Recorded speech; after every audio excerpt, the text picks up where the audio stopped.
నేను మీ దృష్టికి ఈ రోజున నేను అన్ని వదిలి ఇది మీకు 2000 మీరు కూర్చోవాలి బాబు, మీరు కూర్చోవాలి.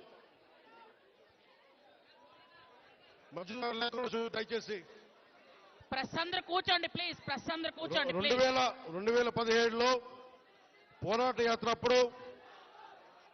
యాత్ర అప్పుడు నేను అన్ని తిరిగి మన పాడేరు, అరకు అన్ని గిరిజన ప్రాంతాల్లో తిరిగినప్పుడు నాకు 2 ప్రధానమైన సమస్యలు. 1 రోడ్లు, 2 తాగునీటి అవసరాలు, 3 యువతకి ఉపాధి అవకాశాలు.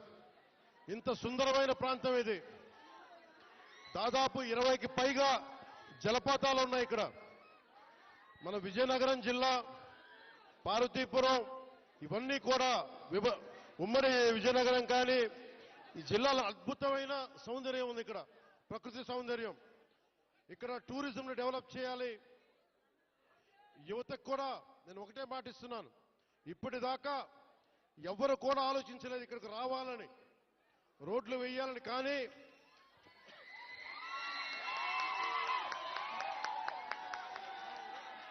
గౌరవ ముఖ్యమంత్రి శ్రీ నారా చంద్రబాబు గారి నాయకత్వంలో ఒకటే నేను కోరాను వారిని, 70 సంవత్సరాలుగా రోడ్లు లేవు ఇక్కడ. 70 సంవత్సరాలుగా రోడ్లు లేవు. బాలింతలు రోజు డోలీలో వచ్చే పరిస్థితి ఉంది. డబ్బులు లేవు ఒకవైపు మన దగ్గర. కేంద్ర ప్రభుత్వం 21 నుంచి 22 వరకు 350 కోట్ల రూపాయల చొప్పున కేంద్ర మంత్రివర్గం మన నరేంద్ర మోదీ గారి నాయకత్వంలో 350 కోట్ల రూపాయలు, 670 కోట్ల రూపాయలు వెనుకబడ్డ జిల్లాలకు ఇచ్చారు. గత ప్రభుత్వం ఆధ్వర్యంలో ఆ నిధులు వస్తే ఆ నిధులు ఈ రోజు దాకా దానికి లెక్క పక్కా లేకుండా చేశారు. ఈ రోడ్లు వేయడానికి 9.5 కోట్ల రూపాయలు ఖర్చు. మీ దగ్గరికి ఓట్లు అడిగిన వ్యక్తులు, నేను అన్యాయం అయిపోయిన చెప్పిన బిడ్డ, మీరు చూడండి 5 సంవత్సరాల పాలనలో మీకు రోడ్లు వేయలేకపోయారు. కానీ మేము వచ్చి డబ్బులు లేకపోయినా మన వెనకబడ్డ జిల్లాల కోసం 700 కోట్ల రూపాయలు నిధులు ఇస్తే వాటిని ఖర్చు పెట్టలేదు, దారి మళ్లించేశారు.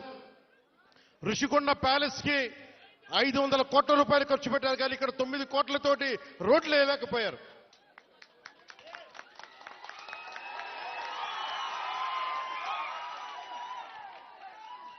నేను ఈ రోజున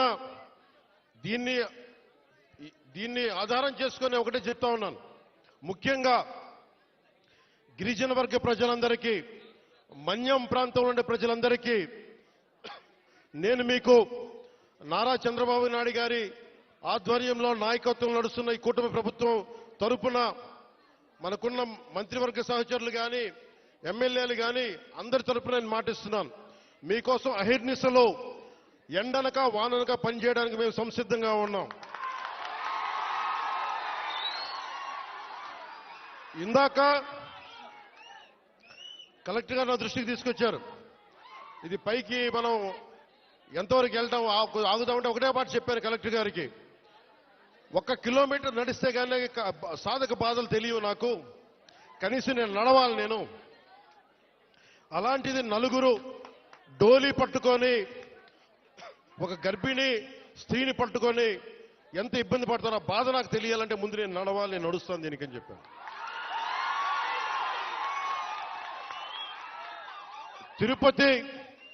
తిరుమల వెంకటేశ్వర స్వామికి నేను కొండెక్కా. ఆయన్ని ఒకటే కోరుకున్నా, నన్ను కష్టాలు తీర్చమని, ప్రజల కష్టాలు తీర్చమని నేను ఆయన కోరి కొండెక్కాను. ఈ రోజున నేను మన కొండెక్కా, మన కష్టాలు తీర్చమని. నా పక్కనే ఉన్న పంచాయతీరాజ్ కమిషనర్ గారికి కూడా, అడిషనల్ జాయింట్ సెక్రటరీ వారికి కూడా ఒకటే చెప్పాను, నా పిఎస్ మసూదన్ గారికి కూడా ఒకటే చెప్పాను, మీరు ఈ రోడ్డు వేసే లోపు ముందు కనీసం ఈ రోడ్డుని రోడ్ రోలర్లు పెట్టి కొంచెం శుభ్రంగా నడిచేలా చేయమని కోరుకుంటున్నా. నేను అది ఆదేశించాను. ఎందుకంటే టెండర్ కాల్ ఫర్ చేసి రోడ్డు వేయడానికి కొన్ని నెలల సమయం తీసుకుంటుంది కాబట్టి ఈ లోపునే మీరు అవసరమైతే మీరు కొంత మనరేగా నిధుల్ని మళ్ళీ దానికై వెచ్చించి కనీసం మెయిన్ రోడ్డు వచ్చేలోపు 9 కిలోమీటర్ల బీటీ రోడ్డు వచ్చే లోపు మట్టి రోడ్డుని బలమైన మట్టి రోడ్డు వేయమని చెప్తా ఉన్నాను.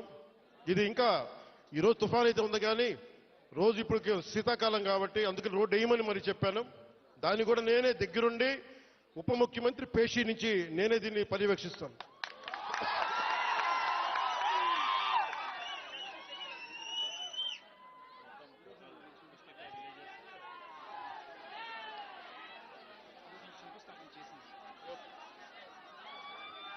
నేను మొన్న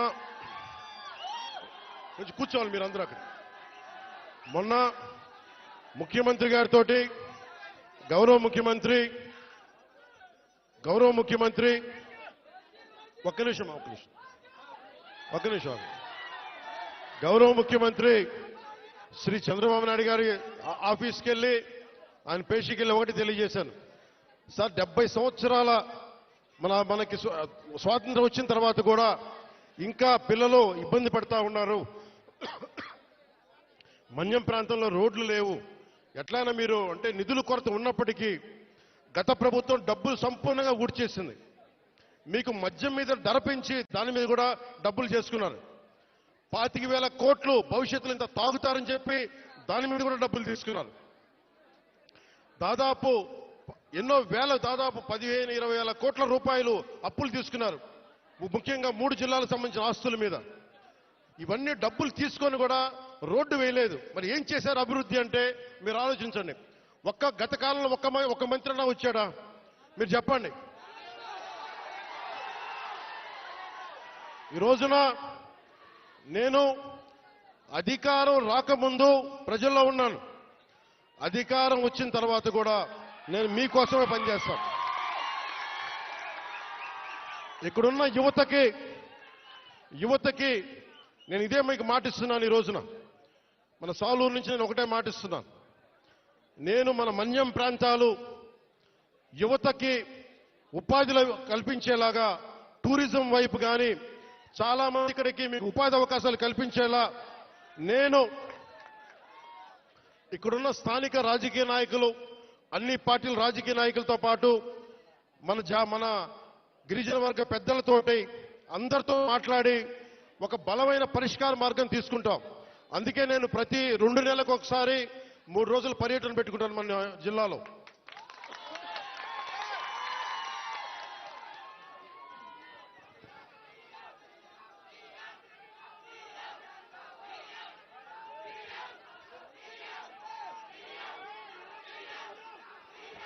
అలాగే మనకి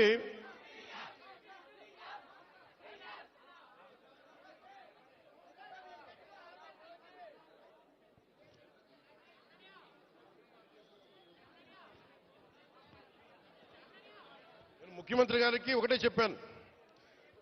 దాదాపు 4,000 గిరిజన తాండాలకి రోడ్లు కావాలి. పంచాయతీల క్రమ